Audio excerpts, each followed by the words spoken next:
tous, vous venez de me rejoindre dans le Vaucluse, au confluent du Rhône et de la Durance, pour un week-end à Avignon. Capitale européenne de la culture en 1999, la ville est inscrite sur la liste du patrimoine mondial de l'UNESCO. Je suis impatiente de rencontrer les habitants de cette cité forteresse qui, durant 70 ans, a été la demeure des papes. Autant s'attendre à une histoire, un patrimoine et une architecture à couper le souffle. On aime tous être en week-end et pourtant, on est d'accord, ça passe toujours beaucoup trop vite. Cela dit, vous pouvez compter sur moi. Nous franchirons les fiers remparts médiévaux de la cité d'Avignon et nous irons à la découverte des paysages et des villages environnants. Je commence d'ailleurs mon voyage sur le pont Saint-Bénézé que vous connaissez tous sous un autre nom, celui d'une chanson. Sur le pont d'Avignon, on y danse sur le pont d'Avignon.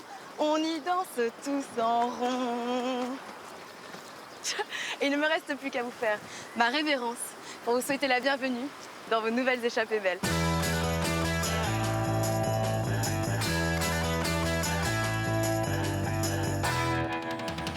Pour réussir son week-end à Avignon, il faut mettre tous ses sens en éveil. Je sens la garrigue, c'est-à-dire le romarin, le thym. Et profiter des bonnes choses. Ici, la table est dressée parce que je fais des dîners privés et aussi des tables d'hôtes. Ça crée des liens pour la vie. Bon appétit, Tiga. Il faut oser s'élever. Quand tu vois, Tiga, on approche. On arrive au point de départ pour l'escalade, là. C'est vrai que de partager la passion que j'ai avec mon fils, c'est un vrai plaisir. C'est un rêve qu'on peut avoir en tant que père. Et repousser ses limites. C'est vrai que c'est un petit peu angoissant de s'enfoncer dans le noir, mais apparemment, il n'y a pas de risque. En gardant toujours la tête sur les épaules. Moi, humble citoyenne de Piolin, m'engage sur l'honneur par devant cette tête d'ail à assurer par tous les moyens la défense et la promotion de l'ail, fleuron de la commune de Piolin. Enfin, quand c'est possible. Le Mistral, c'est le vent qui rend fou. On rouspète quand il y a le Mistral, mais pourtant, on est bien content de l'avoir. Tiga se met alors provençal. Les voici, les 6 ruches du Palais des Papes. C'est le paradis des abeilles, quoi. On a de la chance, on a vraiment de la chance de ramer ici. Je vais profiter de ce week-end pour me reconnecter, pour embrasser tout ce qu'Avignon peut m'offrir.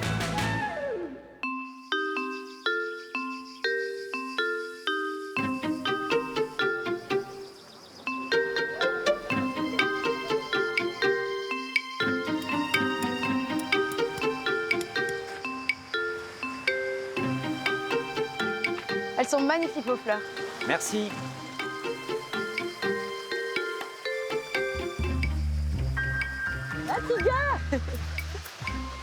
Coucou Laurence. Tu vas bien? Je vais bien et toi? Oui, c'est 3 ici. C'est 3 ici. 3 bises. Ça fait plaisir de te voir. Tu sais comme on dit en anglais, thanks God it's Friday. C'est bon, c'est vendredi, tu peux C'est sourire vendredi. et te reposer. C'est le week-end. Oh là là là là, je vais profiter. Donc Avignon, tu m'as donné rendez-vous ici au Jardin des Dons. Ouais. C'est là où tout a démarré à Avignon, c'est là où s'est construit la ville. Parce qu'on est sur un éperon rocheux, en hauteur. Tu as le point de vue, la citadelle, qui te permet de te protéger de la crue du Rhône. Et en même temps, cette position haute, qui quand tu as besoin de surveiller d'où vient ton ennemi, c'est l'idéal.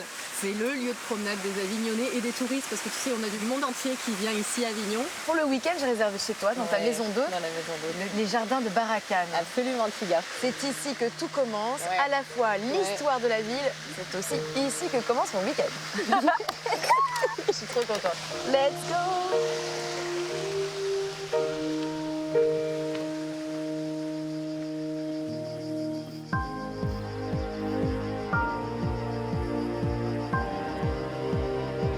C'est beau, hein? Top de voir ça de haut. Eh oui. Et là, donc, tu as Villeneuve-les-Avignon, avec la tour Philippe le Bel, le fort Saint-André et le pont d'Avignon. J'y étais tout à l'heure. Il était d'abord en bois, et puis il a fallu ensuite adopter la pierre pour qu'il résiste davantage aux crues du Rhône.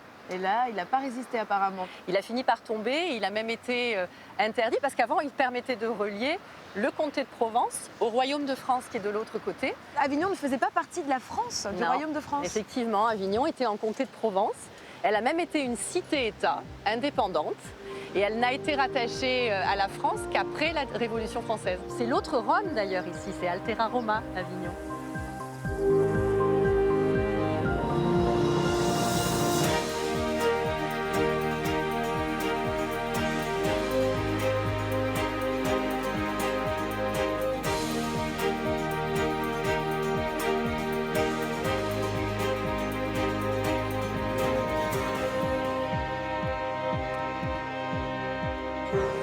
Avignon, on a eu 7 papes, dont 2 étaient assez contestés par Rome.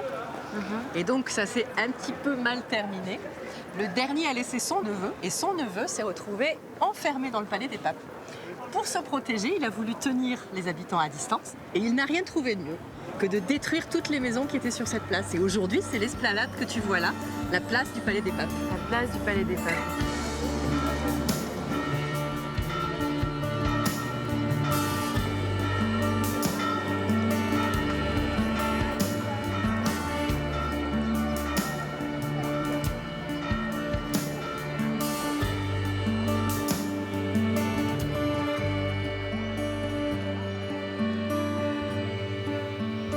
Ouh là là, tous ces petits délices. Bonjour mesdames. Bonjour madame. Alors, que désirez-vous mesdames? Tiga, tu me fais confiance? Oui. Alors on va goûter quelque chose de bien local, une fougasse. Qu'est-ce que c'est qu'une fougasse? C'est ça? C'est ça, ça, c'est nature. C'est un gâteau, enfin, c'est un Non, non, pain. c'est une pâte à pain. Vous avez nature, olive noire, olive verte, aux oignons, aux anchois, au roquefort et aux noix. C'est D'accord. tout provençal, tout d'ici. Nature. Allez, nature, allez, nature. voici une et deux. Merci madame. Vous allez voir, c'est une très jolie ville, Avignon. Hein. Merci. Au revoir. Au revoir mesdames. Au revoir Merci. madame. C'est bon, hein? Oui, c'est bon. On sent que c'est gras quand même, non? Oui, mais c'est pas vraiment gras comme un croissant, ça l'est moins qu'un croissant. Et je te rappelle qu'on appelle ça la pompe à huile aussi. Ah oui, voilà. Vous êtes gourmande. On est une terre gourmande, effectivement. Alors, je t'ai pas encore parlé de cette rue. T'as vu comme elle est jolie? Ah, elle est super jolie. C'est la rue des Teinturiers. Rue des Teinturiers. Ouais. Pourquoi elle porte ce nom?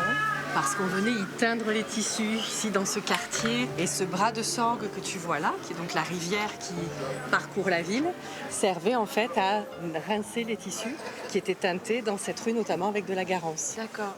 Et les roues qu'on voit là, très abîmées? Ce sont des roues à aubes dont l'énergie en fait servait à propulser les machineries qui sont dans les maisons que tu vois ici. Elles tournent encore? Elles tournent encore, mais je doute qu'elles servent encore à quelque chose.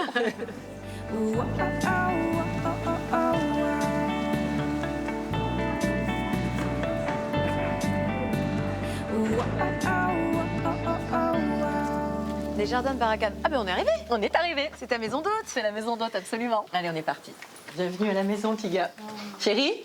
Ouais. Tu es par là? Bonjour Tiga.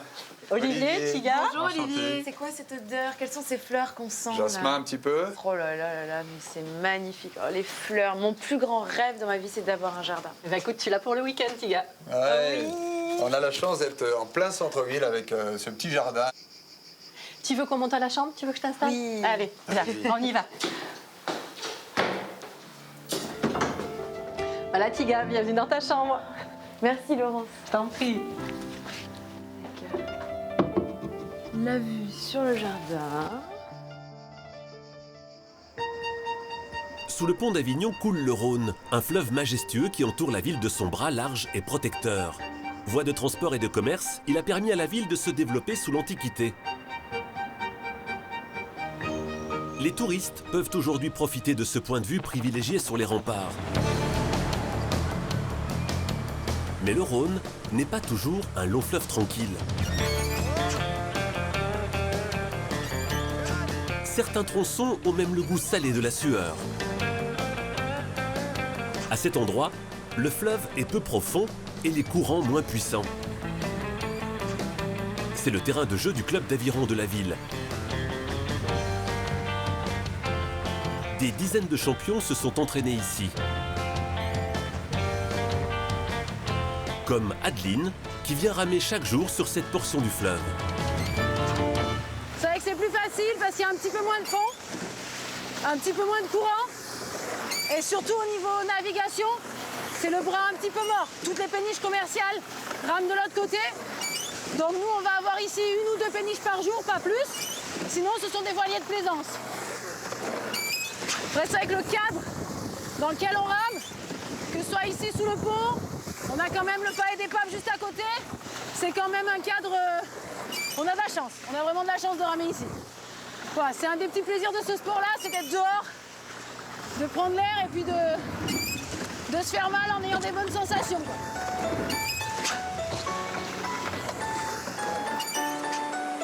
Le Rhône semble porter chance à la Société nautique d'Avignon. Jérémy Azou, un membre du club, a même décroché une médaille d'or aux Jeux Olympiques de 2016. Dans le sillage de cette réussite, une nouvelle génération est attirée par le fleuve et découvre le plaisir d'être sur l'eau. Avant d'imiter, peut-être un jour, les prouesses des aînés. Tiens, toi, tu vois ce que tu donnes maintenant? Hein? On me dit qu'il est bon, le petit frère, mais main gauche au-dessus de la droite, peut-être, non? Ouais. L'aviron est même au programme sportif de nombreux établissements scolaires d'Avignon. Une manière ludique d'apprivoiser le fleuve dès le plus jeune âge.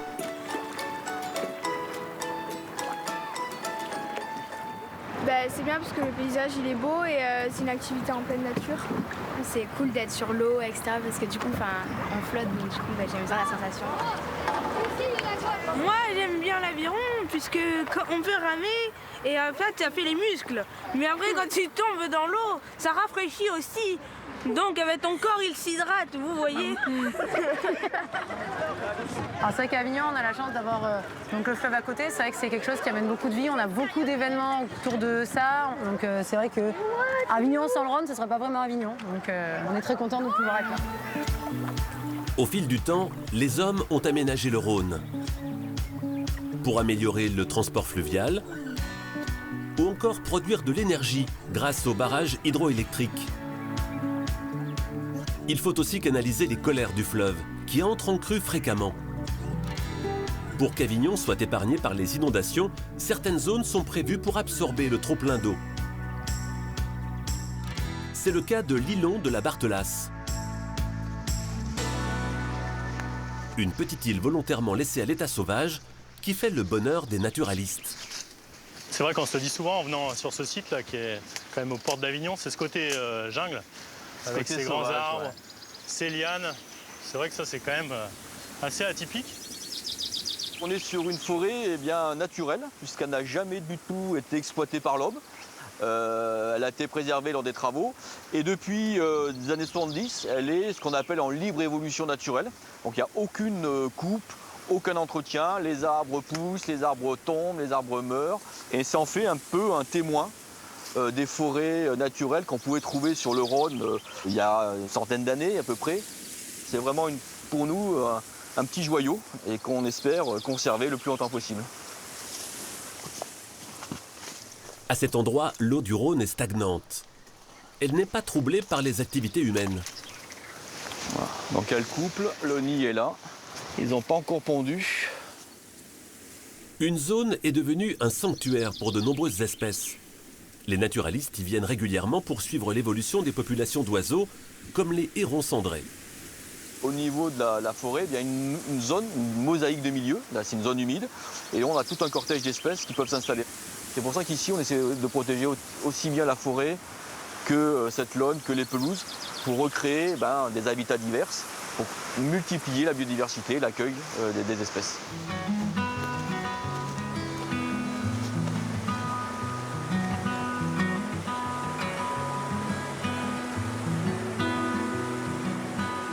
Le Rhône est totalement dans l'esprit des Avignonnais. Alors, on le subit avec les crues, on l'utilise pour la pêche, pour le loisir. Donc je pense que les Avignonnais sont très attachés au Rhône. C'est un espace de nature, de liberté qui est vraiment apprécié.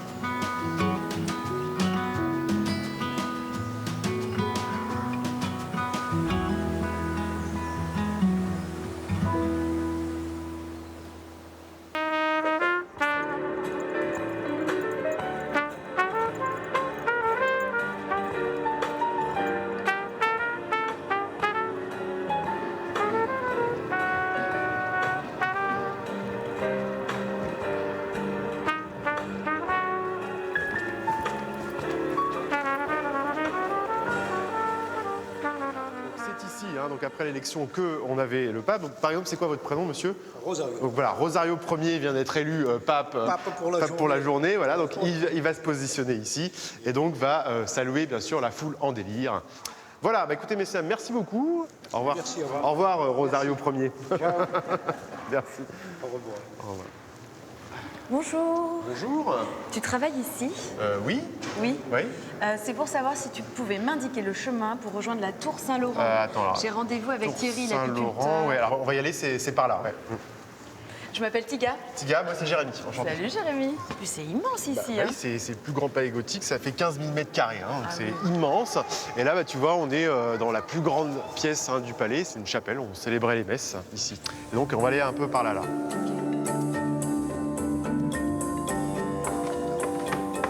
Attention à la tête là.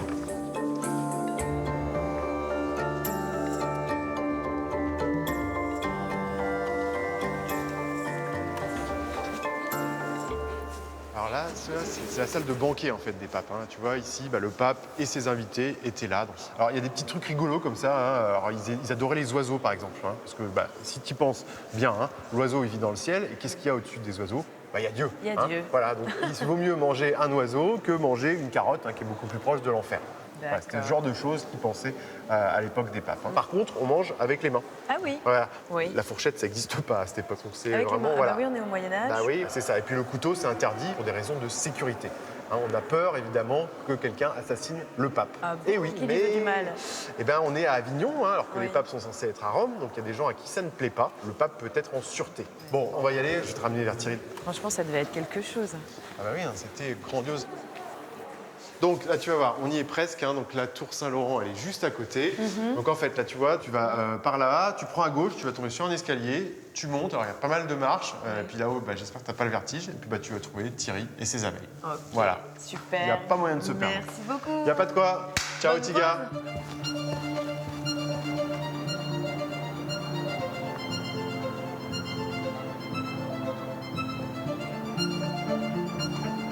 Thierry?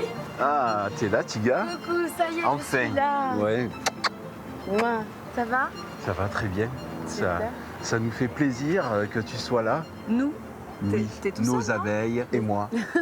C'est trop mignon. En parlant d'elles, elles sont où? Elles sont où, Ben les voilà. ruches? On est déjà sur la tour Saint-Laurent, là? Non. Alors on va monter là-haut. Oui, il y a quelques marches encore. Il y a quelques marches, un petit colimaçon. Je t'ai prévu une combinaison parce qu'il va falloir que tu t'équipes. Oui. Attention, les abeilles, elles passent à 4 mm. Mais ne t'inquiète pas, je te rassure, il y a de bonnes vibrations, je le sens, ça va bien se passer. Top, allons-y. Ah, qu'est-ce que je suis contente, merci. Merci de me faire T'en prie, Tiga.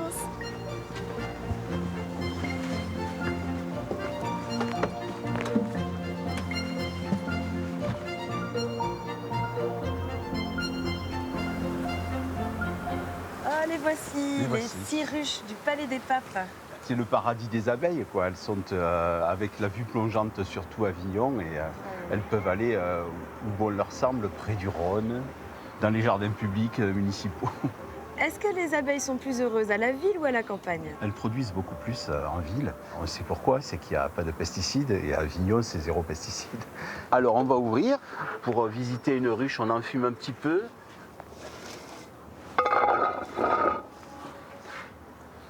Voilà. Bonjour les copines. Exactement. Alors, tu vois, elles sont en train de préparer le cadre. Alors, tu vois, tu as des alvéoles de 4 mm et des alvéoles jusqu'à 8 mm qui peuvent accueillir des mâles. Tu vois, lui, là, je l'ai déjà nommé, puisque j'ai dit lui. Et on peut vraiment le prendre facilement, puisqu'il ne pique pas. Voilà. Ah bon, les mâles ne piquent pas? Et les mâles, non. Ok. Alors, on va essayer de trouver la reine quand même. Oui. Et oui, elle est là. Wow, elle est belle. Voilà, chaque année, il y a une couleur internationale. L'an dernier, c'était rouge. Donc, c'est une reine de 2018. Thierry, à l'époque des papes, ici au palais, il y avait déjà des ruches? Ils faisaient, du miel? Probablement. De toute façon, la religion catholique a beaucoup fait évoluer l'apiculture. Et ils avaient beaucoup besoin de cire. La cire se négociait à 10 fois le prix d'un kilo de miel. Pour faire leurs bougies. Exactement, oui, pour la lumière divine. C'est ça.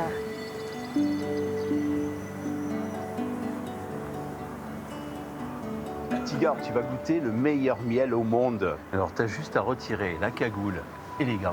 J'ai moins peur. Ok. Allez, enfonce ton doigt là-dedans. Vas-y.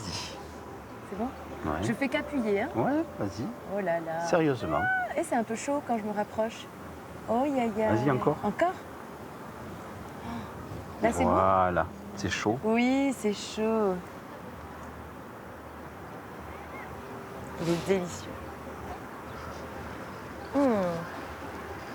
Est-ce que tu le commercialises du coup? Alors le miel du Palais des Papes, on va l'extraire au mois de septembre.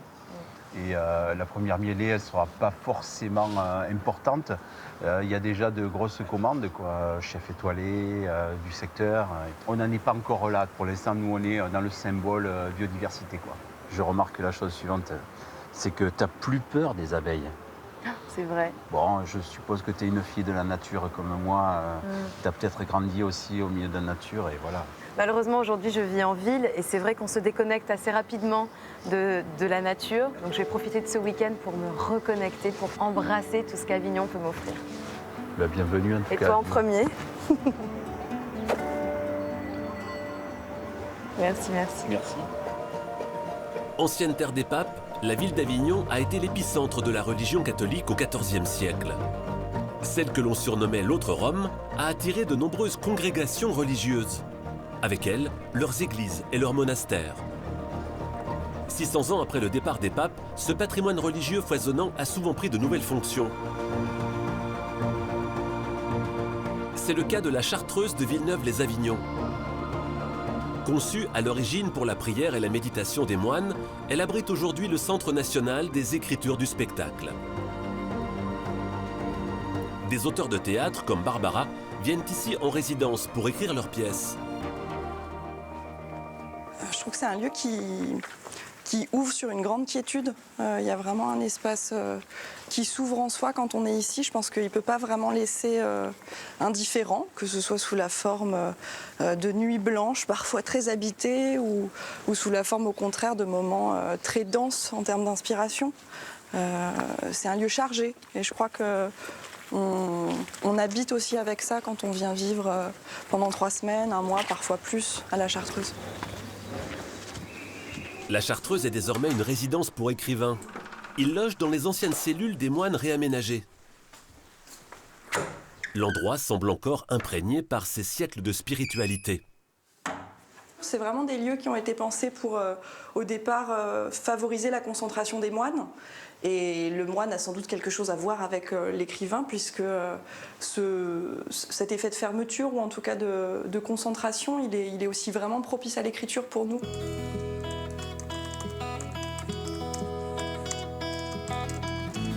Contrairement à l'époque médiévale, l'ancien monastère est aujourd'hui un lieu d'échange ouvert sur le monde. Chaque année, il accueille une 60aine d'auteurs en résidence. Comme la Chartreuse, de nombreux monuments religieux ont été reconvertis en lieux culturels, en lien avec le Festival de théâtre d'Avignon.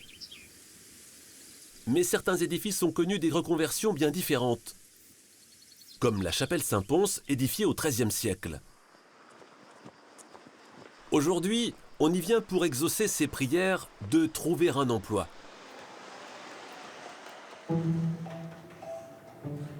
Cette ancienne église abrite aujourd'hui une agence Pôle emploi. Donc on est au premier niveau de cette ancienne église qui a été rénovée en 2010. Alors même s'il y a ce côté atypique, puisqu'on est dans un ancien édifice religieux, néanmoins, on retrouve tous les services d'une agence classique Pôle emploi. Dévolue désormais à combattre le chômage, l'ancienne église a connu 2 ans de lourds travaux. On a adapté les locaux, donc c'est pour ça qu'on retrouve des bureaux sous les chapelles, puisqu'en fait là on est sur des murs de pierre qu'on ne peut pas bouger. Par contre, il y a eu effectivement au cœur de l'agence différents bureaux qui ont été là pour le coup construits. L'atmosphère qui s'en dégage, ça aspire énormément à du calme, à de la sérénité et des entretiens qui sont très constructifs. Mais cet ancien patrimoine religieux a aussi conquis des particuliers.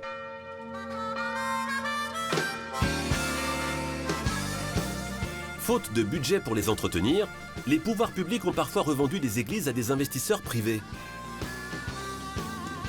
Le nouveau propriétaire de cette chapelle l'a un peu éloigné des nourritures spirituelles pour ouvrir un restaurant à hamburger.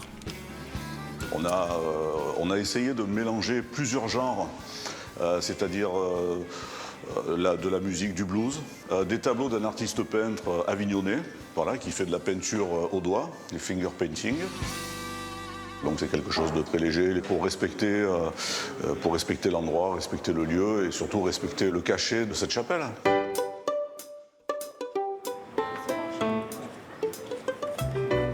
Au cœur de la vieille ville, on trouve également des chapelles reconverties en habitations. Certaines sont disponibles à la location touristique.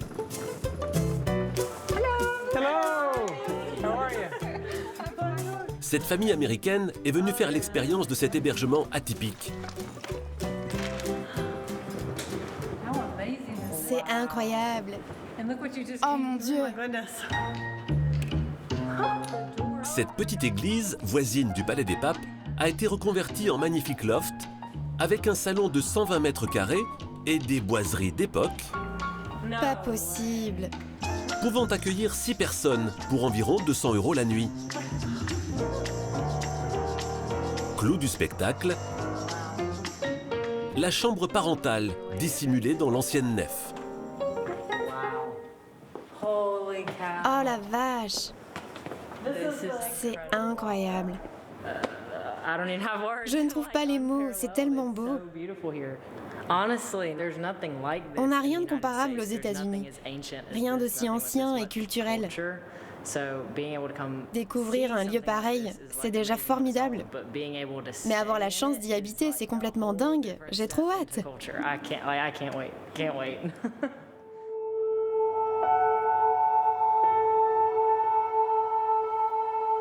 Marianne Schlump a racheté le bâtiment en 2013. L'interrupteur est ici. Elle le loue désormais autour de 400 € la nuit. Cette ancienne agente immobilière d'origine allemande a eu le coup de foudre pour ce lieu chargé d'histoire.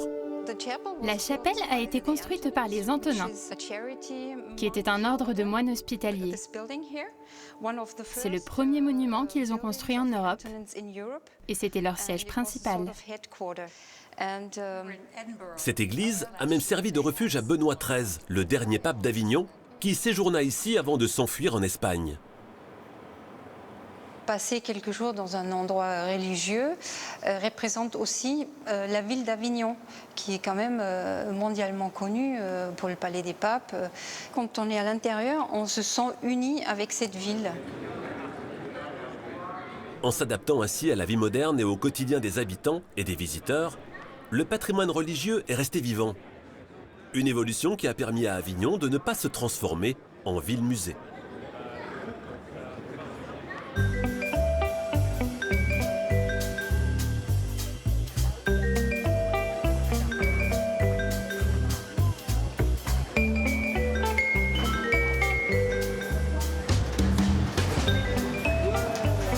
Bonjour Eugène. Bonjour Séverine. Il est beau ce ton, hein? Ah, magnifique. Ça, il est magnifique. Génial. Bah tu m'en coupes un morceau? Celui-là, hier, il vivait encore. Hein. Allez, viens, mon chéri. Il est beau. Faut que je puisse faire un joli carpaccio, voilà. Et on va prendre aussi un petit Saint-Pierre, Méditerranée. Saint-Pierre a 2 points là, de chaque côté. Et la légende dit que Saint-Pierre a sorti ce poisson de l'eau et c'est la marque de l'empreinte de ses doigts. C'est un poisson sacré. Ah ouais. Merci Eugène. Bye bye. Elles sont magnifiques ces pivoines. Et bonjour, bah oui, elles sont belles. C'est le plein moment. Tu nous en fais un petit bouquet pour la Mirande? Bah bien sûr, avec plaisir. Avec des roses et des blanches. Bling bling. J'ai pas de sonnette. Coucou Séverine. Bonjour Tiga. Ça va? T'as un vélo magnifique, dis donc. Bah oui, écoute, tu m'as dit, prends ton vélo, tu vas me suivre dans ma journée de chef de cuisine. Apparemment, t'as un rythme assez effréné. T'as acheté ton poisson déjà? Oui. Génial. Tu prends les fleurs? Merci. Merci Florian. Regarde Bonne ça. journée Florian. Elles sont magnifiques. Mon vélo est là-bas, je suis garée juste là. Super. On y va? Yes. Il est impressionnant ce mur végétal. C'est un des plus grands murs végétaux de France. Il y en a un autre à Paris, au Quai Branly, c'est le même architecte, c'est Patrick Blanc. C'est chouette, c'est agréable. Séverine, on va chercher tes légumes à la Reboule, c'est ça? Oui, on est parti sur la plus grande île fluviale d'Europe.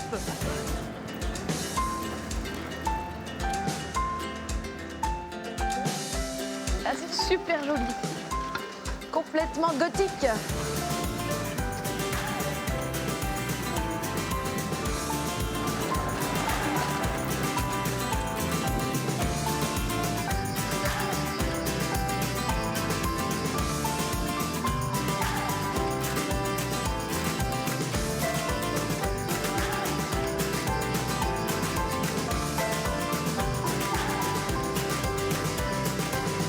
L'idée d'aller faire des courses avec toi, d'aller chercher tes légumes, je trouve ça hyper chouette. Ouais, c'est sympa. Tu fais ça souvent?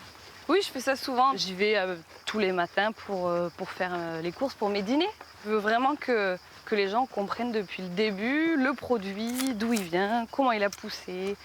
Voilà, c'est très important pour moi de faire local et naturel le plus possible. Salut Numa! Et bonjour! Je te présente un petit gars. Enchanté. Salut, très heureuse de te rencontrer, Numa. Bienvenue. Ouais, merci beaucoup. Salut. Tu vas bien? Bah oui, et toi? Ça va, ça va. C'est impressionnant ce chanter au pied de la cité. Et oui, on a nos champs qui sont juste au pied du rocher d'Aune et du palais des papes. Tu vois le petit palais et la Vierge là-haut. Plutôt un lieu sympa, à travers la campagne à la ville. Si tu prends la navette fluviale qui est juste en face là, tu peux faire centre-ville à la ferme en 10 minutes à pied. Vous travaillez comment? On est 3 frères en tout. On a repris l'exploitation familiale en 2007. On essaie vraiment de respecter le plus possible notre environnement immédiat. Là par exemple, tu vois, tes fenouilles, il n'y a eu aucun traitement, aucun désherbant, rien. Magnifique. Par contre, c'est un petit peu gros.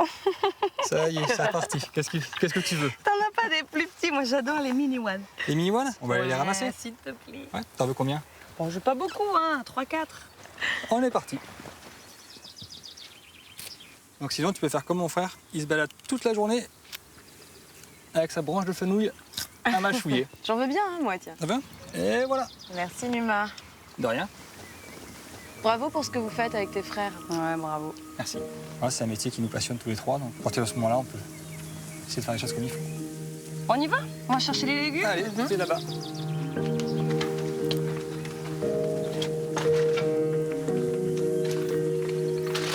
Il est là mon panier? Ouais, ta petite commande est là, toute prête. Merci Nickel. Numa. Oh, les belles cerises. Les artichauts. T'as pas pris le verre? Si, j'ai pris les courgettes rondes. Les petits pâtissons verts. Merci Numa. Et on est parti. Bon, ben, bon retour. Merci. Merci Numa.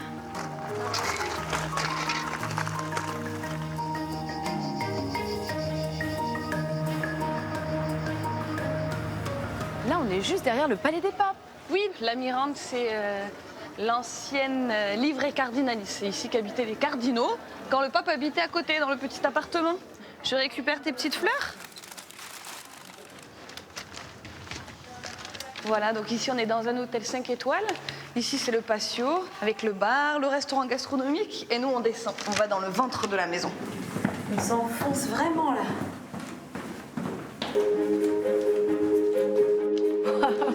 Et voilà. C'est ma cuisine. Allez, on va passer le tablier. C'est grandiose. Même la cuisine est sublime. Je te laisse poser les légumes ici. Ok. Et puis, tu vas t'occuper des fleurs. D'accord. Et moi, je vais aller m'habiller. Ah oui, ça marche. À tout de suite. À tout de suite. Ah, on se sent mieux d'un coup, hein?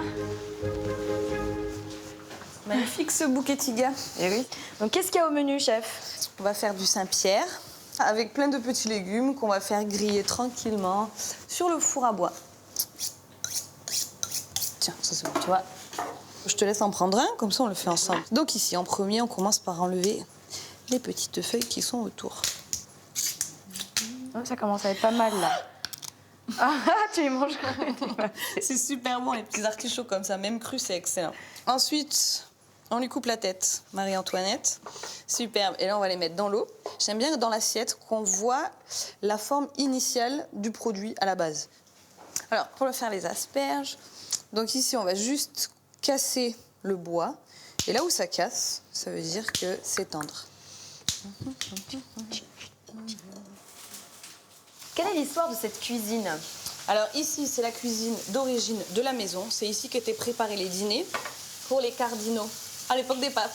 pourquoi on pense que la cuisine a toujours été située ici depuis le 1er siècle après Jésus-Christ. Ici, la table est dressée parce que je fais des dîners privés. Et aussi des tables d'hôtes. Les tables d'hôtes aussi, c'est sympa. C'est des gens qui mangent ensemble et qui ne se connaissent pas. Ça a créé des liens pour la vie. Hop, hop. Ouh, c'est chaud.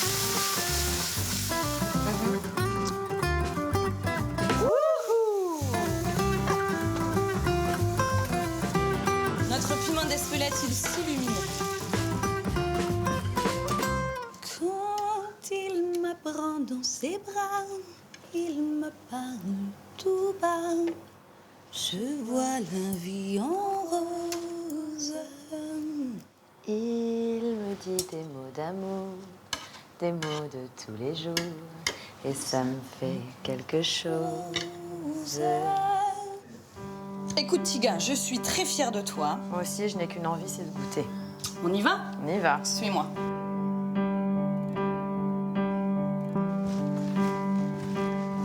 C'est ici que nous allons déguster. Nous sommes dans le salon jardin. Voilà notre Saint-Pierre au romarin, les légumes grillés de la reboule et le petit pistou de fenouil et de pinot. Bon appétit, Tiga.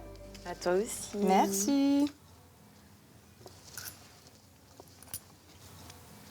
Tu m'épates, Séverine. Tu es jeune, tu es chef de cuisine dans ta propre cuisine, dans un endroit aussi prestigieux qu'ici, à la Mirande. J'ai un parcours de cuisinier classique, voilà. Et puis j'ai fait des cuisines étoilées et non étoilées. Et j'ai voulu allier le contact client avec la cuisine, parce que pour moi, partager, c'est essentiel. Donc je ne me vois pas travailler dans une cuisine en inox, enfermée, et pas parler aux gens. J'ai besoin vraiment de partager ça. C'est pour ça que j'ai trouvé ce lieu qui me convient parfaitement. Ça fait 8 ans et demi que je travaille là. Comment expliques-tu ta générosité et ta gourmandise, pour les ton amour pour les bons produits? Je pense que tout vient de l'éducation. Hein. Dans les familles du Sud-Ouest, on sait recevoir. Et quand on est né dans une ferme, on a tous les bons produits. On nous apprend comment les cuisiner dès la naissance. Donc c'est ça que j'essaye d'apprendre aux gens qui viennent me voir. Je vais essayer de le refaire chez moi, en rentrant après mon week-end. Bravo, Tiga.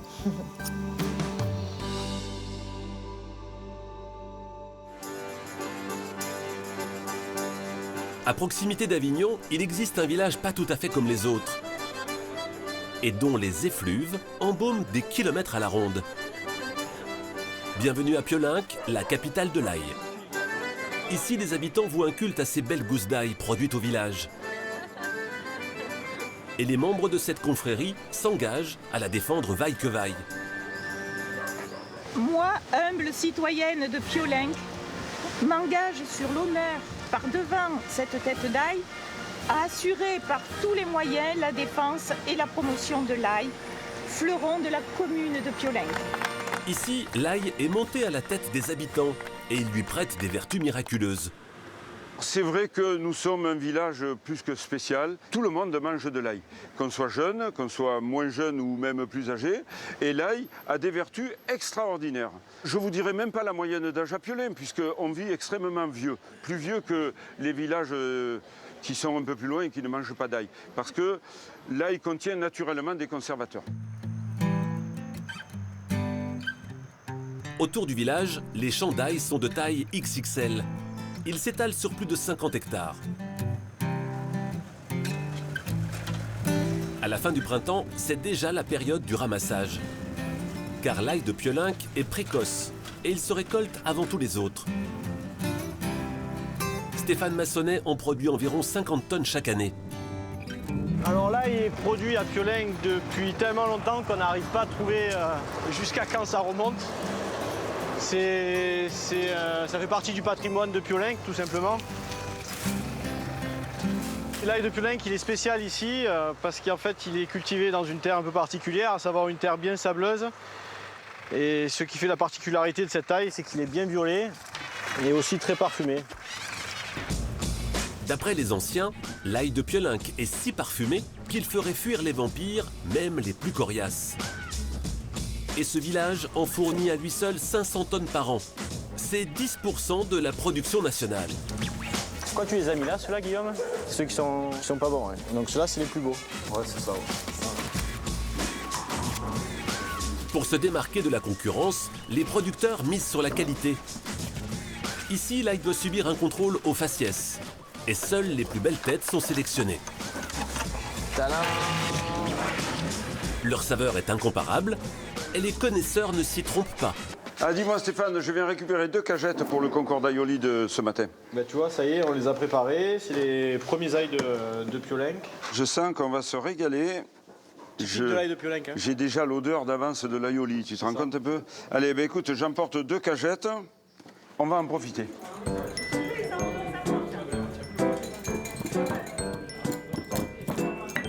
Régulièrement, la confrérie de l'ail organise un concours de fabrication d'aioli. Cette célèbre mayonnaise, à base d'ail et d'huile d'olive, qu'on retrouve dans toute la cuisine provençale. Elle essaye de faire prendre sa mayonnaise, c'est le cas de dire, puisqu'il faut qu'elle soit bien ferme. C'est entre ses mains expertes que l'ail peut révéler toute sa saveur. Donc là, on a un très bel aioli qui est bien jaune, bien ferme. On va maintenant voir au goût. Le goût de l'ail arrive bien après. Au début, on a l'impression qu'on ne sent pas trop l'ail, mais on le sent bien. Ça va, très bonne qualité. Nous allons procéder donc à la remise des prix. Alors, pour la première place, eh bien, nous avons 2 ex-aequo. En l'occurrence, Marie-Thérèse et Cyril. Grâce à ce produit local bien particulier, Piolenc a peut-être mauvaise haleine, mais très bonne réputation. La remise des cadeaux. Merci. Et bien sûr, comme chaque fois, nous allons dire Atchik, atchik, atchik.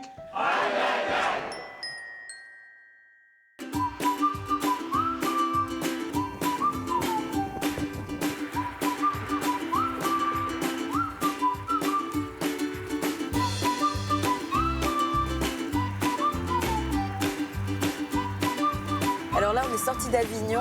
Où est-ce qu'on va? Nous allons à Gigondas. Voilà, c'est un petit village perché en haut des dentelles de Montmirail. On va aller faire un petit peu d'escalade. T'as décidé de me faire faire du sport, tu veux que j'élimine quoi? C'est ça, on en a besoin je crois.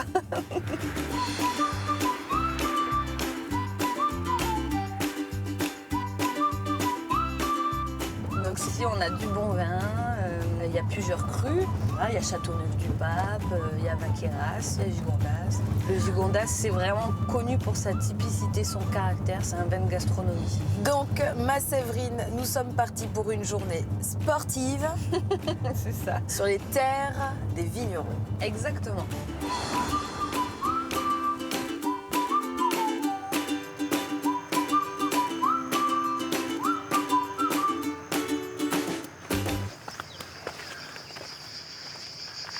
Donc nous, on s'est arrêté ici, c'est le château Saint-Cosme, parce qu'en fait, on passe juste à la route qui est là pour aller faire de l'escalade là-haut aux dentelles. Et on ne pouvait pas ne pas s'arrêter ici, parce que dans cette famille, ils font du vin depuis 500 ans. Oh. Et il y a vraiment une particularité, c'est qu'ils font du vin dans des cuves gallo-romaines, qui sont ici dans cette maison depuis 2000 ans. Donc c'est vraiment quelque chose d'exceptionnel. J'espère qu'on va pouvoir aller voir ça. Bonjour. Bonjour, je m'appelle Tiga. Bonjour, enchanté Tiga. Je m'appelle Séverine. Séverine, Michel. Voilà. Qu'est-ce qui me vaut le plaisir de vous voir ici? On voulait venir voir vos caves gallo-romaines. Ah oui, il y a des caves gallo-romaines ici, voilà. C'est vrai. Grand Allez, plaisir. suivez-moi. Allez.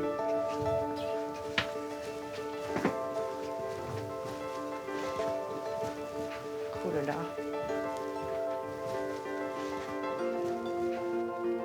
Alors voilà les fameuses cuves gallo-romaines, taillées dans le roc. Ça, ce sont des cuves, voilà.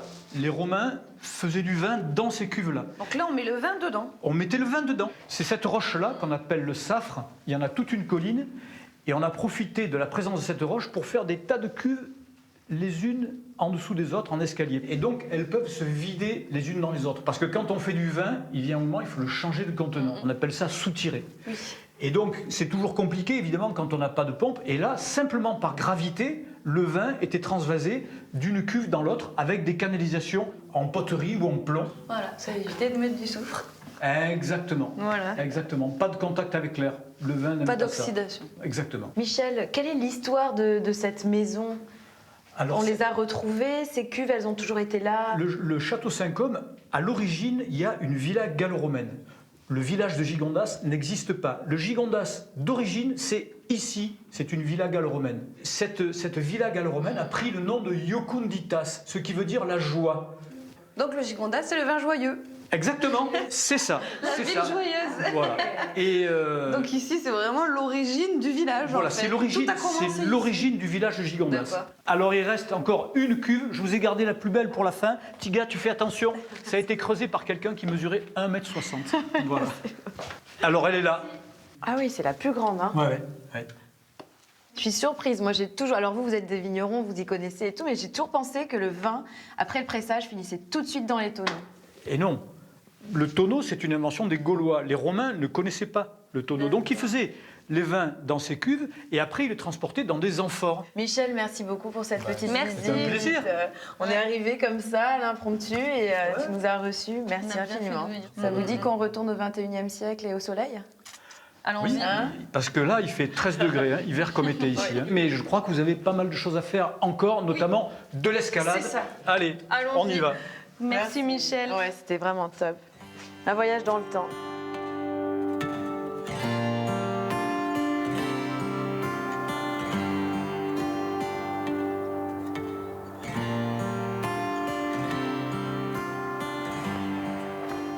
Bon, tu vois, Tiga, on approche. On arrive au point de départ pour l'escalade, là. Voilà, bientôt, tu vois là-bas, on commence à voir la paroi. Eh ben, on va monter tout là-haut. Tout là-haut, Régis. Tout en haut. Tout en haut, au sommet. Génial.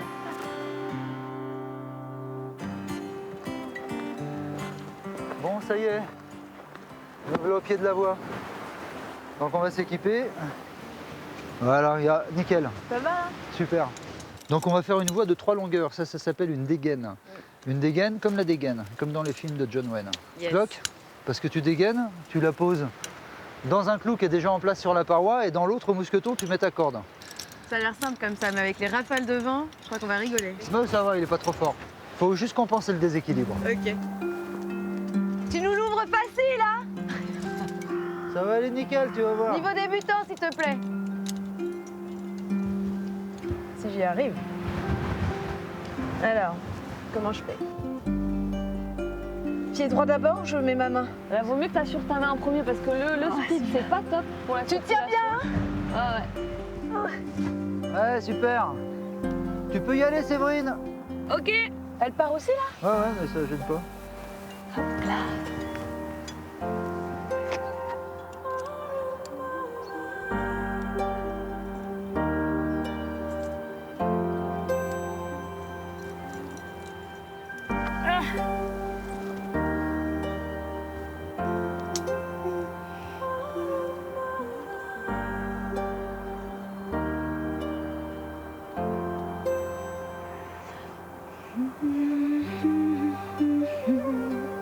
Bravo. Il est là encore, il nous a attendu, le soleil. Et voilà, Miss. Et là, Séverine qui arrive. Ça vaut le coup, hein. Cadeau. J'ai eu énormément C'est ça, d'émotions l'intérêt. grâce à vous deux. Bravo. Non mais j'ai envie de pleurer. C'est vrai, t'as c'est super vraiment... assuré. Vous avez l'habitude, c'est merveilleux. Faut avoir un mental d'acier quoi pour faire ça. Et Ah mais tu l'as fait toi aussi. Ouais, mais tous ces moments qu'on a partagés toutes les deux depuis qu'on se connaît, merci infiniment. Tu gâtes Vraiment. Toi, t'es une vraie chef. Thank you. Et toi, t'es mon guide spirituel désormais. Le guide des dentelles. C'est ça. Il est en train de nous quitter. Salut le soleil. Salut le soleil. Quel cadeau. Trop beau.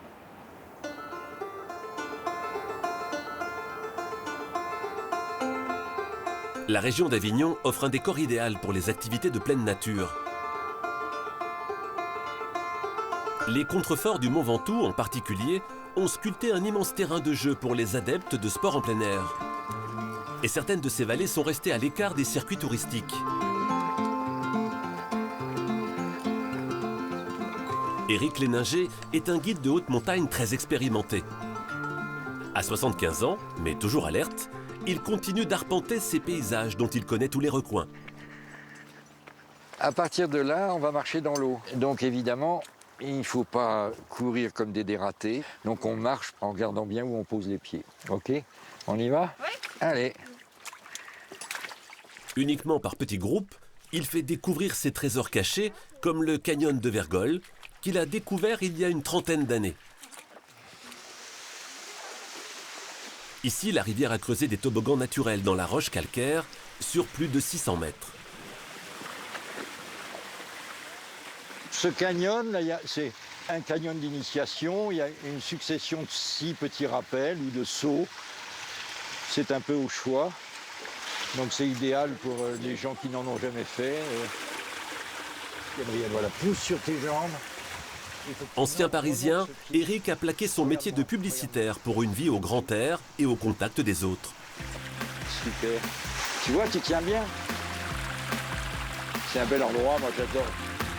C'est superbe.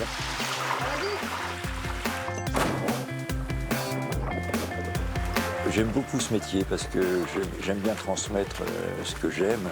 Moi, j'emmène des enfants qui n'ont jamais touché une corde et puis ils sont tellement contents là que oui, ça j'aime beaucoup transmettre ça.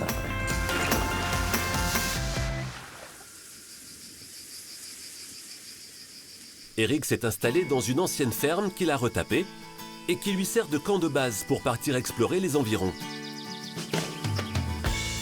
Et cette passion pour les grands espaces et les sports de plein air, salut mon gars. Il l'a également transmise à son fils, Valentin. Alors, t'as tout ce qu'il faut? Eh ben ouais, c'est bon, hein. Allez. On est parti? On y va. Allez. C'est parti. C'est donc en famille qu'ils partent défier ces majestueuses falaises qui dominent leur village. Allez, des fois, il y a des pierres qui tombent là. Hein. Moi, je mets le casque. Là. Et je te le jure, j'ai dit. Oui, c'est vrai que de partager la passion que j'ai avec mon fils, c'est un vrai plaisir. C'est un rêve qu'on peut avoir en tant que père. C'est merveilleux. Éric et Valentin ont installé une via ferrata sur cette paroi calcaire à une centaine de mètres de hauteur. En crapahutant ainsi tous les deux, le père et le fils ont développé leur complicité. Dans la famille, les activités permettent aussi de transmettre des valeurs fortes aux plus jeunes. Bah moi je me suis régalé étant gamin ici, je faisais du vélo, j'allais me balader dans la montagne, grimper aux arbres, aller à la rivière. Ouais, c'est un terrain de jeu idéal, ouais, bien sûr.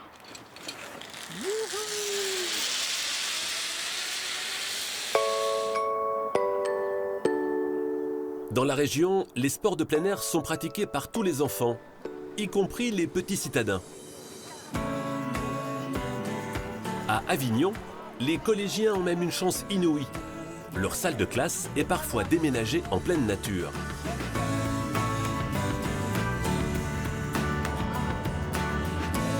Ces élèves de 5e étudient le voyage au centre de la Terre de Jules Verne. Aujourd'hui, ils vont littéralement plonger dans le roman en découvrant les joies de la spéléologie. Lorsque nous descendrons, je vous demanderai d'être très attentifs à vos ressentis. Le sud de la France, c'est déjà une merveille. Mais alors, nous vivons dans un département qui est une concentration de ces merveilles. Et autant profiter de ce que le département nous propose comme activité. C'est bien aussi de les ouvrir à d'autres choses.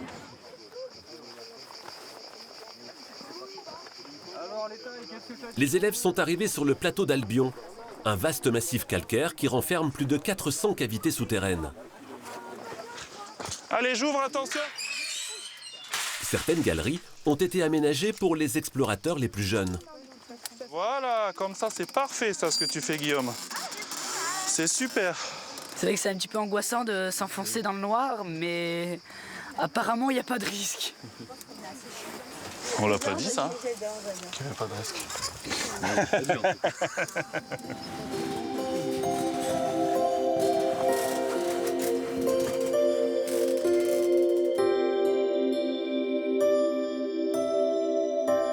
C'est vraiment trop bon, on dirait, je dirais presque, on dirait des fibres de choucroute qui tombent.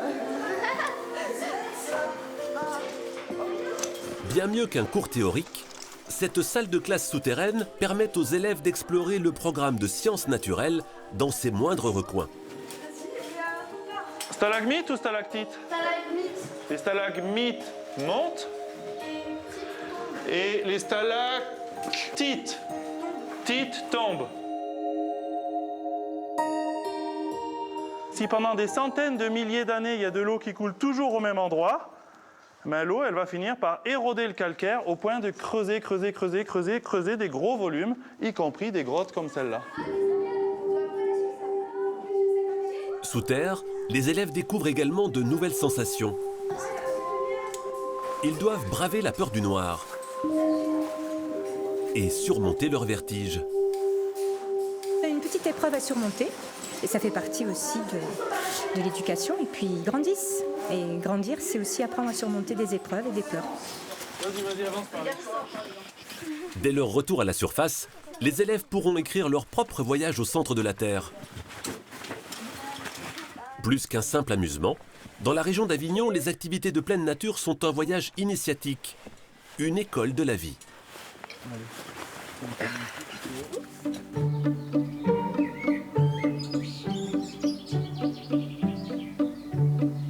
Oh, salut Tiga, tu es déjà là? C'est matinal.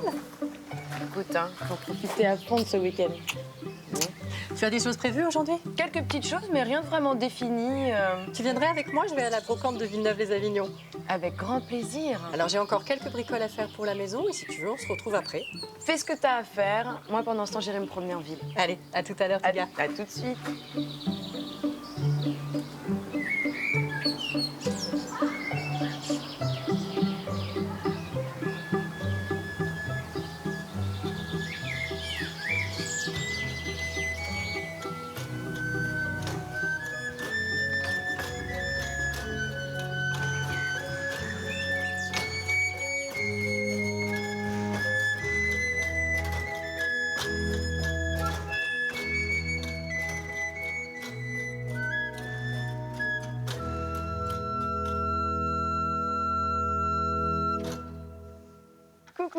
Coucou.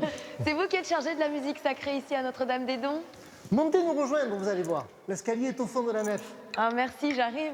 À tout de suite. Bonjour. Bonjour. Bonjour, merci pour l'invitation. Ben voilà, écoutez, là au moins vous voyez tout. L'assistance, le chœur, la nef. Qu'est-ce que vous étiez en train de jouer quand je suis arrivée? C'était très joli. Voilà, c'était un répertoire de Noël qui se joue essentiellement pendant le temps de Noël au galoubet tambourin et à l'orgue.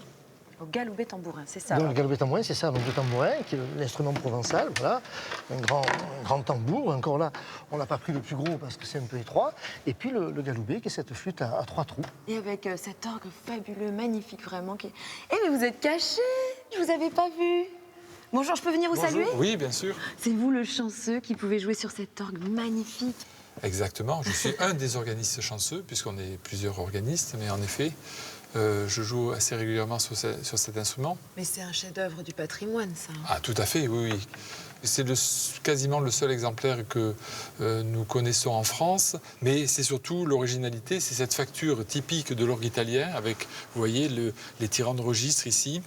Un seul clavier, un tout petit pédalier. Les jeux de détails sont extrêmement bien harmonisés et aussi des couleurs dans les jeux aigus, un peu à l'image du pays dans lequel nous sommes, avec beaucoup de couleurs, beaucoup de soleil, voilà. Et là, vous étiez en train de répéter pour un événement particulier? Oui, puisqu'il va y avoir la messe dans quelques instants, une messe en provençal. Et je peux rester donc pour assister à cette messe? Bien sûr, bien sûr.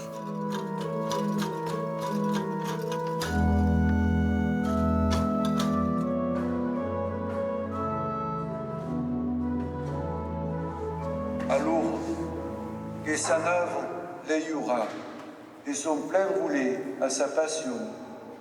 Prengue lupa, te regracier, lo rompe, et nous donna à ses disciples diguer. Aïe veille, la lust de ta face. Bonjour.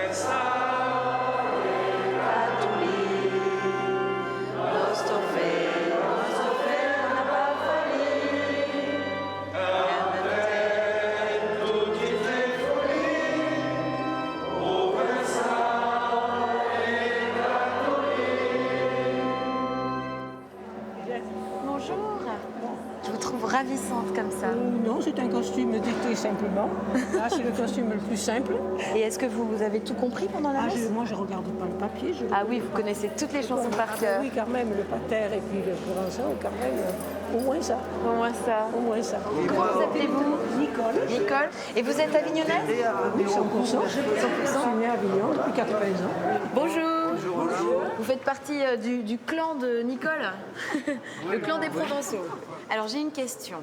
Est-ce que la tradition provençale a encore de beaux jours devant elle, d'après vous? Mais nous, maintenant, il n'y a plus qu'il y aura des gens qui parlent. Nous, c'est d'essayer de la maintenir. Voilà. De la maintenir. Voilà. Je pense que ça va devenir une langue un peu de savant, d'intellectuel. On l'apprend pas à l'école? Bah non, malheureusement. Certaines écoles. Certaines, mais très peu. Si, certaines. Très peu. Est-ce que vous pouvez m'apprendre peut-être comment je peux dire bonjour? Comment allez-vous? Quelque chose. Qu'est-ce que je dois savoir dire? Bonjour, c'est bonjour. Bonjour. Comment puis-je vous dire au revoir et bon dimanche à tous? Vous pouvez dire adesias, a se reveire et bonne dimanchada. Adesias, a se reveire et bonne dimanchas. Vaki. Et vaki. Merci à tous.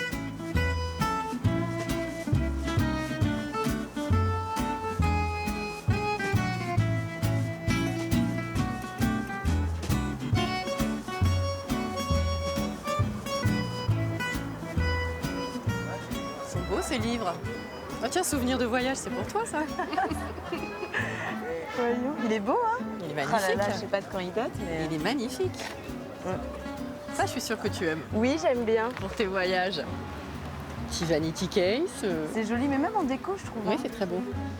Oh, c'est chouette d'être là, à la brocante de Villeneuve-les-Avignon. Ouais. C'est un rendez-vous, non? Ici, il y a du monde. C'est carrément un rendez-vous hebdomadaire où on adore venir chiner sans idée préconçue, parfois avec un truc précis à chercher, mais pas toujours. Et on est, à chaque fois, on se régale.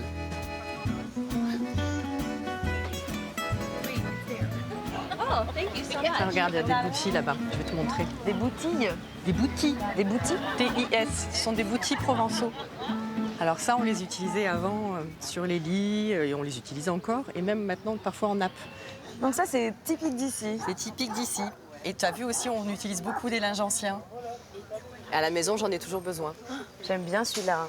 Et tu sais, les filles, souvent, elles le recevaient aussi de famille, avec leurs initiales. C'était dans la dot. Un mariage provençal, ça ressemble à quoi? Un mariage provençal, ça ressemble à quoi? Non, mais il y a des traditions ici? Je l'ignore. Alors là, tu me poses une colle. C'est vrai. Aucune idée. T'es pas mariée, toi? Non, mais je t'ai pas dit, Tiga. Non. Ouais, je me marie. Tu vas te marier avec Olivier? Oui, on se marie avec Olivier. Dans quelques mois? Dans quelques mois, donc on prépare tout ça. C'est vrai? Ouais. Ça me donne une idée. J'aimerais bien te faire un cadeau. Ouais, c'est mon cadeau d'enterrement de vie de jeune fille. Oui, je me méfie. T'es obligée d'accepter. T'es obligée d'accepter.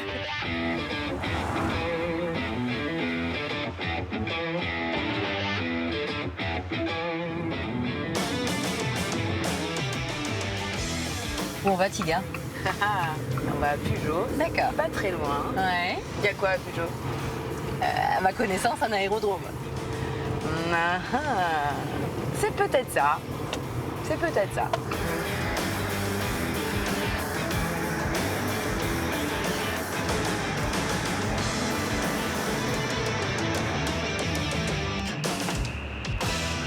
Tiga! On s'entend plus! On s'entend pas, c'est ça ton cadeau? C'est ça mon cadeau pour toi! C'est malin, t'es folle! T'as déjà essayé ou pas? Le simulateur de vol, ça s'appelle! Jamais de la vie! C'est dingue ce qu'il fait! Tu parles d'un cadeau! J'adore! Il s'appelle Gwen! C'est notre moniteur! Bonjour! Enchanté! Enchanté! C'est toi Tiga alors? Donc voilà, je lui fais mon cadeau d'enterrement de vie de jeune fille. Elle va bientôt se marier, notre Laurence. Eh ben bienvenue! Bon, comment ça fonctionne? Eh ben en fait, c'est deux gros moteurs de 500 chevaux qui vont pousser de l'air par le biais de turbines. Donc on a jusqu'à 280 km/h de vent à l'intérieur. Et nous, on va voler à la même vitesse que si vous sautiez en parachute, c'est-à-dire à peu près dans les 200 km/h. Ça a été créé pour l'entraînement des parachutistes. D'accord, incroyable. Là, presque aujourd'hui, il y a presque autant de vent qu'à l'intérieur. Ouais, presque. Mais là, il y en aura un petit peu plus quand même.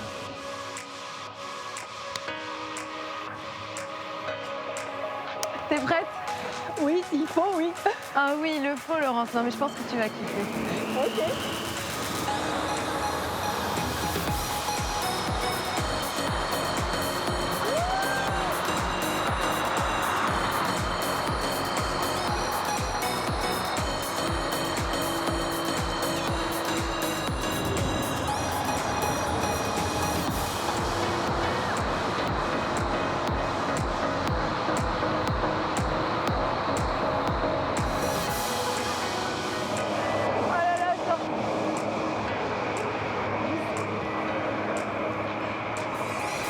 Mais quand tu nous lâches, mais moi j'avais peur, j'ai cru que j'allais partir pour toujours, là, voler dans l'espace. C'est ça qui est bon.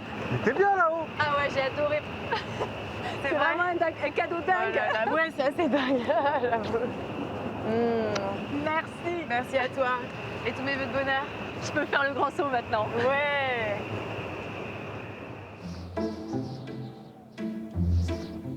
On imagine toujours Avignon baigné de ciel bleu et d'un grand soleil. Mais il existe ici un indésirable, une force invisible qui vient souvent jouer les troubles fêtes, le Mistral. Ce vent puissant et froid venu du nord qui vient taper sur les nerfs des habitants. Les jours de marché, il secoue parfois des étals jusqu'à les renverser et il alimente toutes les discussions. Ça soulève tout, les bâches au marché, le pollen, ça enlève le pollen sur les platanes, tout ça là, c'est horrible, invivable. Moi, franchement, quand il souffle plusieurs jours, je suis nerveuse et je me défoule sur mon mari. Quand il y a le Mistral, j'ai une chienne, ça la rend toute folle. Les enfants, parce que je suis prof, sont hyper agités. Le Mistral, c'est le vent qui rend fou. On rouspète quand il y a le Mistral, mais pourtant, on est bien content de l'avoir. Ce vent qui les rend fada, certains habitants ont fini par l'apprécier. Surtout les anciens, comme Jean Coutarel, un conteur traditionnel qui a compilé toutes les anecdotes sur le sujet. Il y a beaucoup de gens qui ont essayé de s'installer dans notre région et ils n'ont pas supporté le Mistral, ils sont repartis. Mais les gens du coin, eux, par contre, le Mistral, ils vivent avec. Et presque pour eux, c'est un ami. Vous savez, c'est ce genre de gens que, bon, il reste 3 jours, on le déteste, et puis au bout de 3 jours, si on ne l'a pas vu, eh bien, on a envie de le revoir. Ici, la légende raconte que le Mistral a son propre rythme.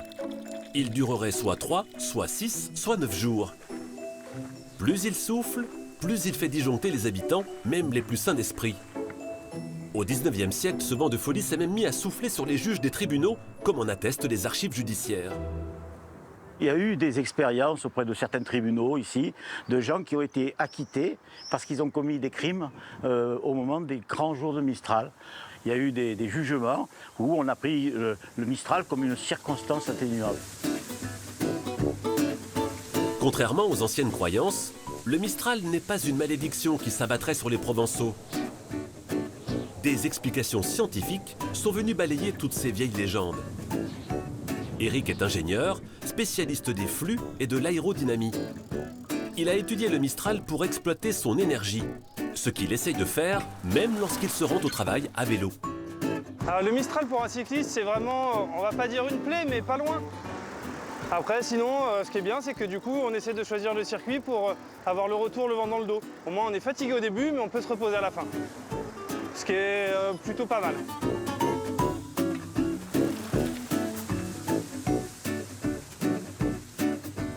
Éric travaille pour une société de fabricants d'éoliennes dont le siège français est installé à Avignon et qui emploie une centaine de personnes.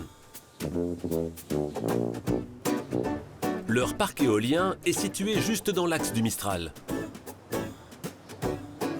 À elles seules, ces 8 éoliennes produisent assez d'électricité pour 25 000 habitants. Grâce au Mistral, le rendement est supérieur de 50% à la moyenne nationale.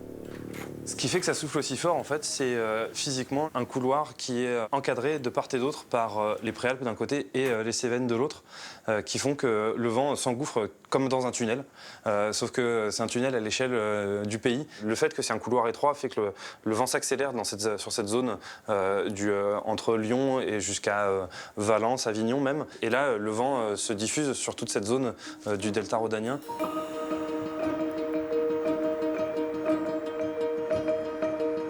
Le Le couloir rhodanien est une longue plaine où le Mistral s'engouffre et fait la pluie, mais surtout le beau temps. En chassant les nuages, il crée un microclimat favorable à la culture de la vigne. C'est un peu grâce à lui que le vignoble de Châteauneuf-du-Pape est devenu célèbre dans le monde entier.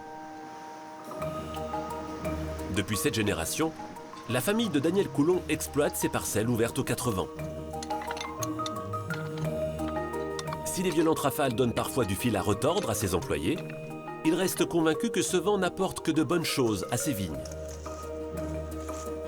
Un terroir, c'est pas que une terre, c'est aussi un microclimat qui est lié à cette terre. Le terroir de Châteauneuf, s'il a été aussi réputé à travers le monde, c'est grâce à sa terre qu'on a là, qui est magique, mais aussi à ce Mistral qui est fabuleux, parce que c'est lui qui va faire la qualité du raisin.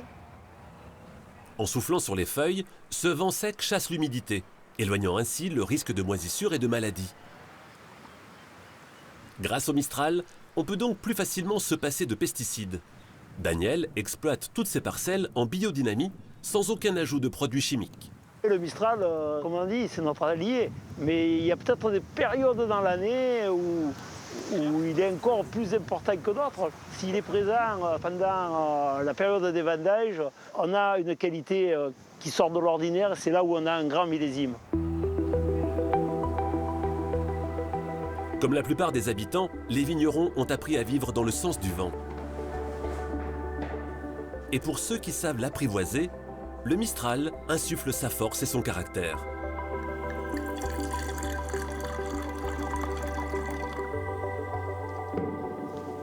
Je peux dire que je sens le Mistral dans le verre parce que je sens la garrigue, c'est-à-dire le romarin, le thym, même la lavande sauvage. Et quand le Mistral est léger, il diffuse ces arômes-là, il signe le vin. Même si ces violentes rafales alimentent parfois la complainte des habitants, personne ici n'imaginerait ce beau pays sans ce souffle magique et vivifiant.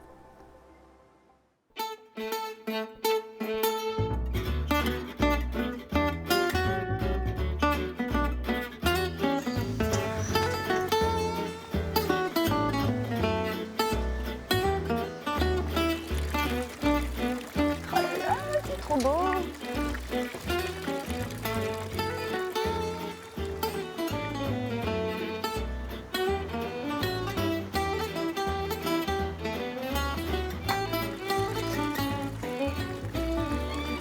Et salut Tiga. Hey, Brune. Coucou. Ça va? Moi. Qu'est-ce que tu sens bon. C'est quoi ton Merci, parfum? c'est gentil, mais c'est pas du parfum.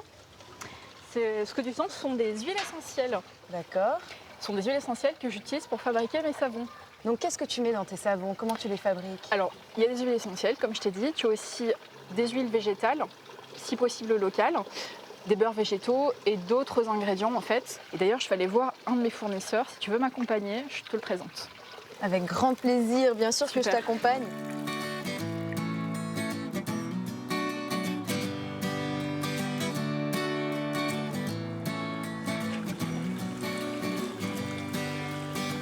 J'aime bien Pernes-les-Fontaines, je trouve ça très joli. C'est ravissant, c'est un ancien village médiéval. Donc tu vois, il y a des fortifications un petit peu tout autour. Elle est potable, l'eau des fontaines?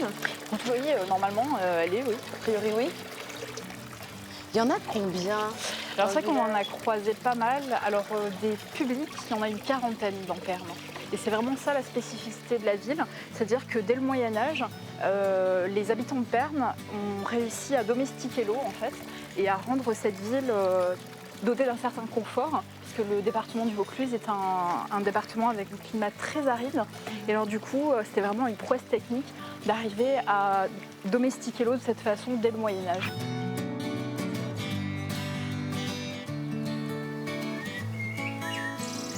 Donc voilà, Tiga, on est arrivé chez Benjamin, qui cultive à Pernes une petite algue très intéressante, à la fois pour la santé, mais aussi pour la beauté.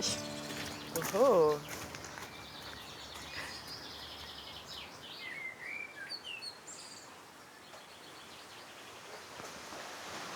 Salut Benjamin. Hey, coucou. Salut. J'ai le plaisir de te présenter Tiga. Tiga, voici Bonjour. Benjamin, producteur de spiruline à Pernes. C'est ça là? Et voilà, la spiruline, quand elle est filtrée, voilà, c'est cette petite pâte. C'est de la fraîche. Tu sais à quoi ça me fait penser quand je vois ça? Non. Il y a un film avec Louis de Funès où il tombe dans une espèce de mélasse verte comme ça. Oui, Rabbi Jacob. C'est Rabbi Jacob. Ouais. Eh ben, écoute, exactement ça. si tu veux tenter le grand plongeon, je t'en prie. Et c'est très à la mode la spiruline, on en parle de plus en plus justement parce que ça a beaucoup de vertus. C'est une excellente source de fer. Une cuillère à café apporte autant de fer et de protéines qu'un steak. Mais cette petite spiruline, elle va se multiplier par 2 tous les 3 jours dans ces bassins. C'est un excellent cocktail de vitamines, de protéines, de minéraux complètement naturel. Et 1 mètre carré de bassin peut nourrir une personne quasiment à l'année. Donc voilà, c'est un produit vraiment qui gagne à être connu. Et cultivé avec amour depuis bientôt 10 ans ici. La spiruline, ça se consomme. Oui. Mais toi, tu l'utilises en savon. Exactement. Il faut savoir que la spiruline, elle est très riche en vitamine E, qui est un antioxydant. Alors, quelles sont les origines de la spiruline, de cette algue? Alors la spiruline... C'est ancestral, non? C'est plus qu'ancestral, c'est une des premières formes de vie sur Terre. Elle est apparue il y a plusieurs milliards d'années. Et c'est à elle et à ses cousines que l'on doit le début de notre atmosphère. Il y en avait sur tous les océans de la planète. Ils colonisaient les océans primordiaux. La spiruline, c'est vraiment notre ancêtre presque. Et en fait, je m'emploie dans mes bassins à recréer les océans d'il y a 2 milliards d'années. C'est quelque chose de passionnant.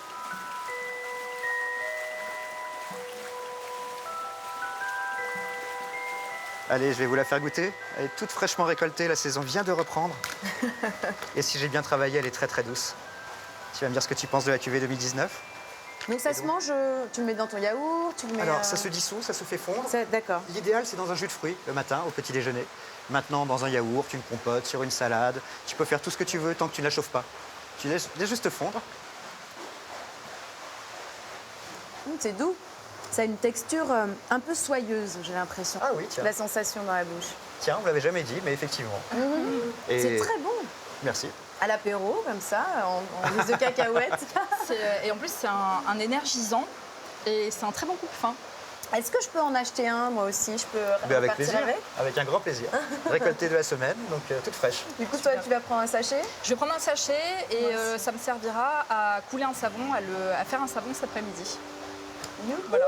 Et ben avec plaisir, mesdames. Waouh, mais attends, là, ce sont quoi, les remparts d'un château? Exactement, c'est les remparts du château du comte de Toulouse. Il est massif, c'est tellement impressionnant. Voilà, attends un peu d'être au sommet, tu vas voir.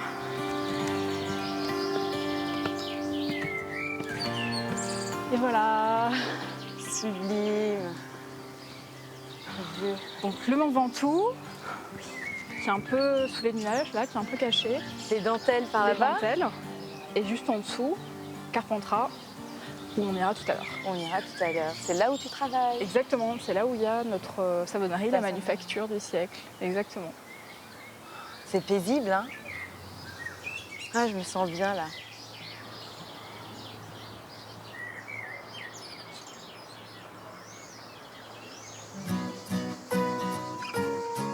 Chaque été en Provence, le chant des cigales se fait voler la vedette par un événement incontournable. Le Festival d'Avignon. Régisseur général depuis 25 ans, Claude Amira est la mémoire du plus grand rendez-vous de spectacle vivant au monde.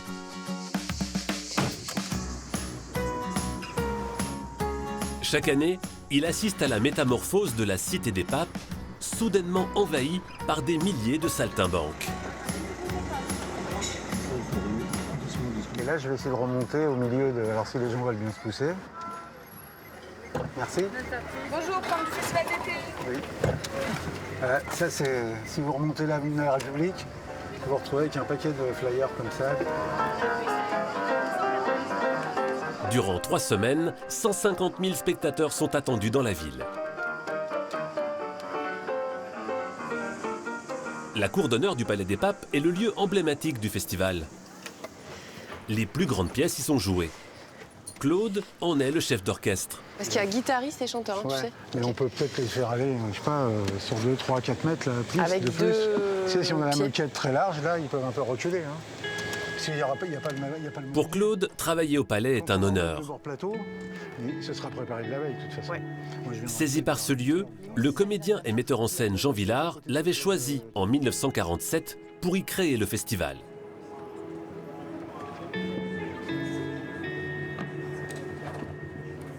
c'est impressionnant quand même. Hein. Il y a l'imaginaire qui prend le dessus et on essaye d'imaginer comment c'était à l'époque.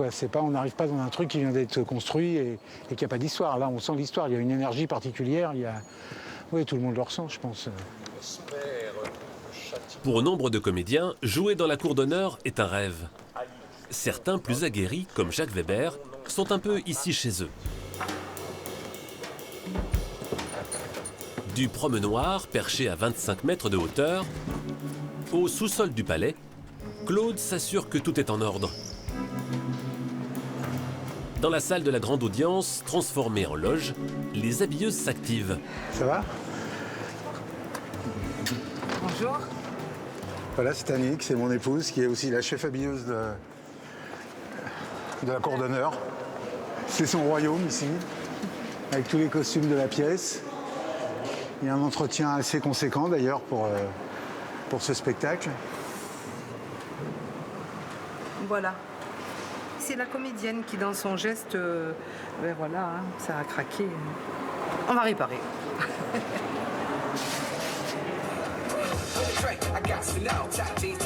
Une fois passées les portes du palais, la concurrence est rude.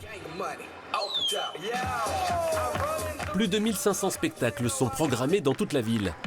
Alors, tout est bon pour attirer l'attention des potentiels spectateurs. La quête du miel, c'est original. Un conte poétique, philosophique, humaniste.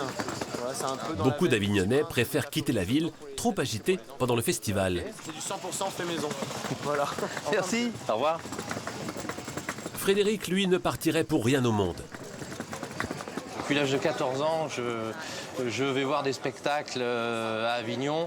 Effectivement, je ne peux pas concevoir de quitter Avignon au moment le plus passionnant, le plus palpitant, où la ville devient effervescente, devient bouillonnante. Passionné de théâtre, Frédéric s'est imposé mécène. Il y a 6 ans, il a créé son petit festival au sein du Grand. Le principe est simple. Demander aux Avignonnais d'accueillir à domicile comédiens et spectateurs. Je m'ennuie. Le tout gratuitement. Une façon de donner leur chance à de petites troupes. Frédéric donne l'exemple. Ce soir, son jardin se transforme en théâtre. Plus qu'une heure avant l'arrivée des premiers spectateurs, Frédéric a tout prévu. Petit blanc de poulet mariné aux épices. Préparer un repas pour 50 à 60 personnes 3 soirs de suite, ouais, ça nécessite une organisation. Ça fait quand même un bon coup de bourre.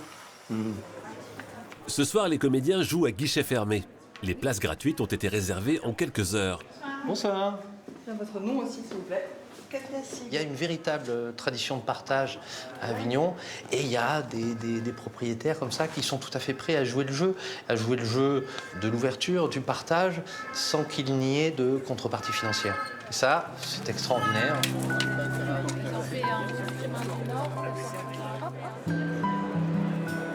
Au Palais des Papes, les portes viennent d'ouvrir. Là, ça rentre bien, là. 2000 spectateurs sont attendus ce soir. Sous le regard attentif de Claude, ils prennent place dans les gradins. Moi, ce que je voudrais, c'est que ça se remplisse plus vite, surtout, pour être dans le bon timing. C'est surtout ça qui me... Mais ça va aller, ça va bien se passer. La pièce n'a pas commencé, mais le spectacle est partout autour des tribunes. Je suis comédien amateur, donc là, je vois, j'ai pas l'habitude de jouer sur une scène aussi importante. Non, c'est vrai, ça fait un drôle d'effet. Hein. C'est juste magique d'être là. C'est grandiose. Non, c'est un très beau lieu pour un spectacle. Messieurs, dames, bonsoir, vous invite à regarder les premiers chiffres. Il est 36, là. Donc pour nous, la salle, c'est bon. C'est à vous.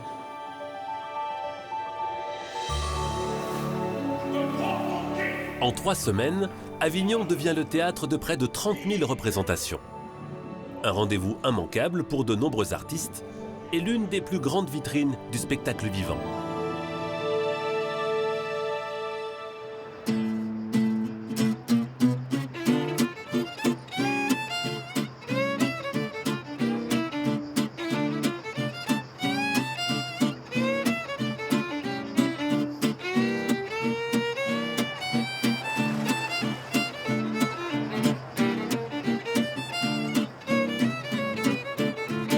à Carpentras, face à la porte d'Orange. C'est l'ancienne porte d'entrée de la cité médiévale. C'est une tour qui date du XIVe siècle. Allez, viens, on va à la savonnerie qui est droit devant. Tout droit. Dis-moi, Brune, être savonnière, comment et pourquoi as-tu choisi ce métier-là? En fait, ce qui était intéressant avec ce métier, c'est que ça me permettait de concilier à la fois mon goût pour la créativité et mes valeurs. Le Made in France, l'artisanat, l'engagement dans les circuits courts, l'engagement avec la paysannerie locale. On a vraiment essayé de créer un pont entre ces notions-là, en fait.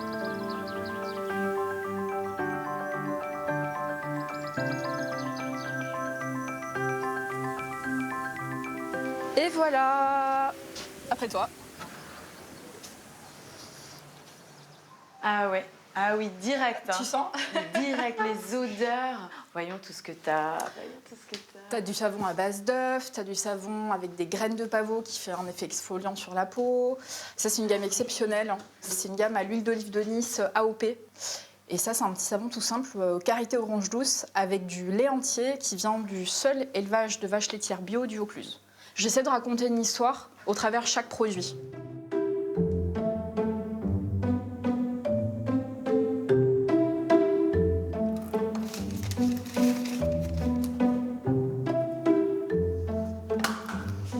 Voilà le labo. Donc, je te présente ma sœur Isor. Tout se passe ici, tout est fabriqué sur place. C'est un mélange de cuisine et de chimie, en fait. Oui, c'est vrai que c'est un petit peu ça. D'ailleurs, tu vois, notre environnement, on travaille vraiment dans une espèce de grande cuisine, en fait.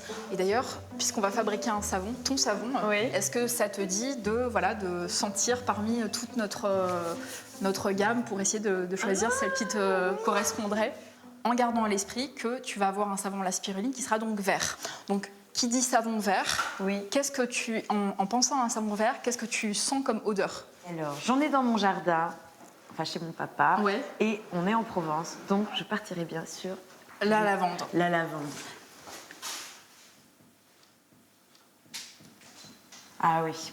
C'est fort, hein? Oui, c'est très aromatique. Mais ça, c'est vraiment propre aux lavandes, super de Provence. Je suis dans mon jardin, là.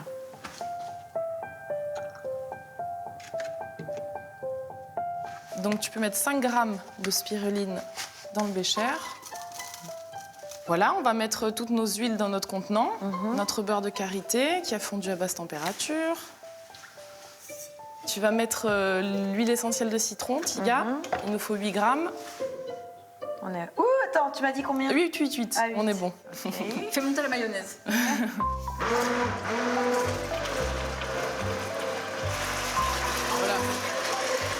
Je vais mettre la soude. Maintenant, simplement, tu vas laisser le mixeur tout au fond pour éviter les éclaboussures parce que là, avec la soude, on est sur un produit un petit peu plus dangereux. C'est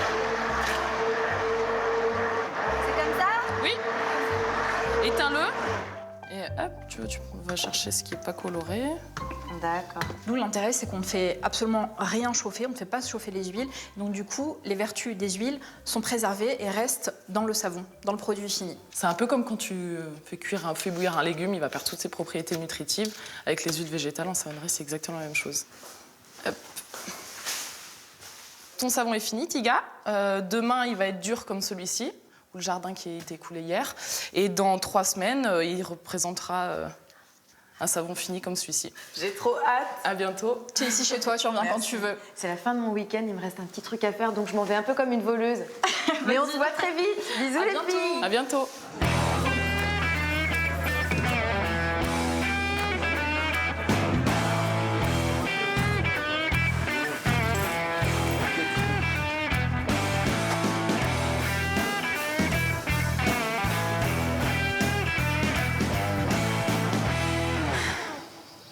J'ai des idées, moi, parfois. Bon, bah les gars, bon saut. Allez. Bon saut. Bonjour, je peux me joindre à vous? Oh, ça va? Ça va et toi, Ah Gwen? ouais? Salut. Qu'est-ce que tu fais là? Bah justement, je sais pas trop. Je sais pas si j'ai eu une très bonne idée. Mais ce vol en simulateur m'a donné envie d'aller beaucoup plus haut. Je sais pas, je voulais finir mon week-end à Avignon, peut-être dans les airs avec toi, si c'est possible. Bah écoute, ça tombe bien, on partait pour un saut. Ça te dit de venir avec nous? Bon, ben, on est parti. C'est bon? On va aller s'équiper et on y va. Ouais. Alors Tiga, prête? Oh là là, il faut que tu me rassures. Vous êtes tous des professionnels. On est tous des C'est professionnels. une vraie école de parachutisme. C'est une vraie école de parachutisme. On est le plus vieux centre de parachutisme de France, créé de mémoire en 1932, je crois. D'accord. Voilà, et c'est ici ont été faits donc les premiers sauts en parachute en France. Ça y est, on traite, c'est bon.